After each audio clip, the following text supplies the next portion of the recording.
الامتحانات على الابواب والبيوت المصريه مشدوده على اخرها، فانا قلت ان احنا فرصه ان احنا نتكلم ازاي ان احنا نقدر نساعد الولاد ان هم يركزوا قوي في الفتره دي، لان هي فتره مهمه في حياتهم، وفي نفس الوقت نقلل شويه التوتر بتاع الاهالي والقلق بتاع الاولاد. وكان ابويا الله يرحمه كان يقول لي السنه كلها يعني بتجني ثمارها بالكام يوم دول، فركزي وانجزي. فاحنا عايزين الولاد يركزوا وينجزوا، فان شاء الله هنتكلم مع بعض احنا ازاي نقدر نساعدهم في ان هم يبقى تركيزهم اقصى تركيز ويقدروا يستفيدوا كويس قوي. اول حاجه هنتكلم عليها الاكل، لان هو دايما احنا بنحاول ان احنا نساعد الولاد باول حاجه بتيجي على بالنا الاكل احنا محتاجين المخ ده محتاج جلوكوز، يعني هو غذاء اصلا بيتغذى على الجلوكوز حوالي يمكن 25% من الجلوكوز اللي داخل عندي في الجسم بيروح للمخ، وفي ايام المذاكره والامتحانات كمان بيزيد اكتر. تمام.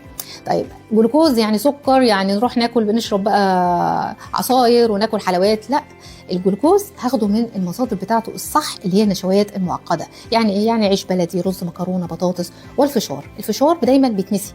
الفشار مصدر للحبه الكامله، تخيلوا انه ممكن يكون مصدر الحبه الكامله الوحيد اللي دخله ولادي الفشار، فما تنسوش الفشار، حلو جدا الولاد يقعدوا ينقنقوا فيه كده. تاني حاجه محتاجه اوميجا 3، ما نروحش بقى نجيب مكملات، عندنا سمك السلمون، سمك الماكريل، عندنا زيت الزيتون، عندنا المكسرات. تمام. محتاجين فيتامين بي يعني حدث ولا حرج.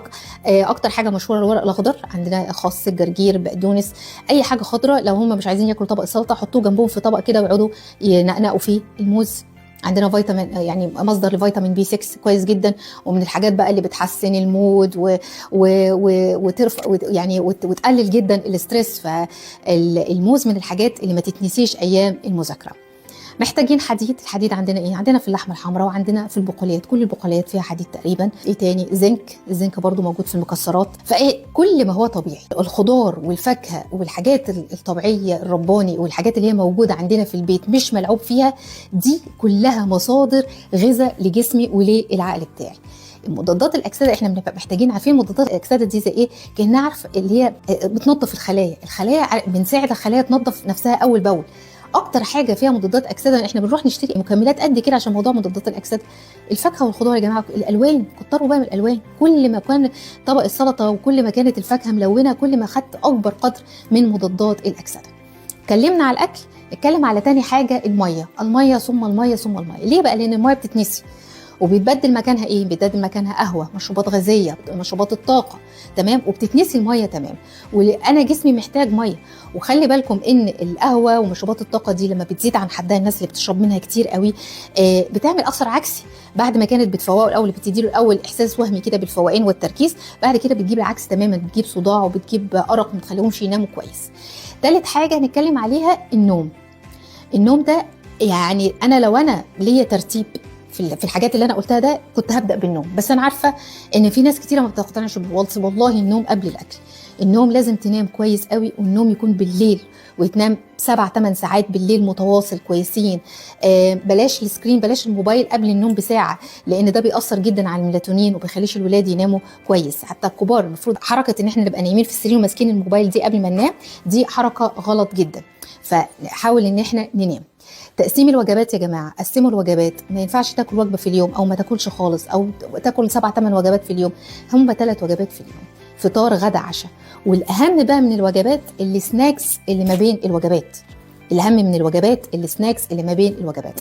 ليه بقى؟ لان السناكس دي هي اللي هتخليك مش جعان، هتخليك مركز، هتديك طاقه اكتر. الجلوكوز مش هينزل لغايه عبال ما من الفطار عبال ما توصل للغدا، هيبقى الجلوكوز نزل قوي قوي وهبط. لكن السناك هتحافظ جدا على الفرق ده اللي ما بين الفطار والغدا او الغدا والعشاء. وهقول لكم على تريكه كده حلوه قوي، دايما خلوا النشويات مع البروتين. يعني جزر مثلا مع طبق حمص كده، يعني ادب الجزر في الحمص. الفاكهه خلوها مع الزبادي. شويه مكسرات، يعني حفنه كده قد كده، شويه مكسرات مع كوبايه الزبادي. الميكس ده جميل، بيشبع، بيحافظ على مستوى الجلوكوز، وبيدينا كمان طاقه ونبقى مركزين. الحركه بقى بتتنسي. احنا بنفضل قاعدين على المكتب ما بنتحركش، لا، كل ساعة ساعتين لازم تاخد بريك حوالي 10 لربع ساعة. ولو قدرت ان يبقى عندك وقت في اليوم تنزل تتمشى شوية حوالين البيت ربع ساعة نص ساعة، ده بيفرق قوي، لان ده بيزود حاجة اسمها الاندورفينز. الاندورفينز دي بتاعت بقى المزاج والمود الحلو، وتقلل الاسترس وتخلي الناس حتى نفسيتها حلوة كده. فحتى دايما تلاقوا الناس الرياضيين هادين ورايقين كده، والابتسامة ووشهم رايق. ليه؟ لان هم عندهم اندورفينز. فحاولوا ان انتوا تتحركوا، ما تفضلوش في مكانكم طول الوقت في البيت وقت مذاكرة الامتحانات. واخر حاجة، اخر نصيحة بقولها للاهالي، ريلاكس ريلاكس ريلاكس ريلاكس.